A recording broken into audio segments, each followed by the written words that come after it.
Exposing the final prep for Zimbabwe's big moment. The SADC Summit 2024. Zimbabwe is hosting the third and final SADC Technical Assessment Team from July 17th to July 23rd, 2024, in preparation for the 44th SADC Summit.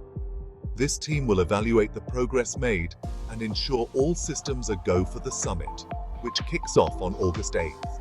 Michael Chiweneso Mukura, spokesperson for the Ministry of Foreign Affairs and International Trade, stated that the assessment mission will engage with various technical committees to finalize all logistical and planning details. They'll also check on the preparations for the SADC Industrialization Week, happening from July 28th to August 2nd at the Harare International Conference Center. The government of Zimbabwe is working hand in hand with the SADC Secretariat to ensure everything is ready on time. And remember, President Emmerson Mnangagwa will assume the rotational chairmanship of SADC. Stay tuned for more updates as we gear up for this pivotal event.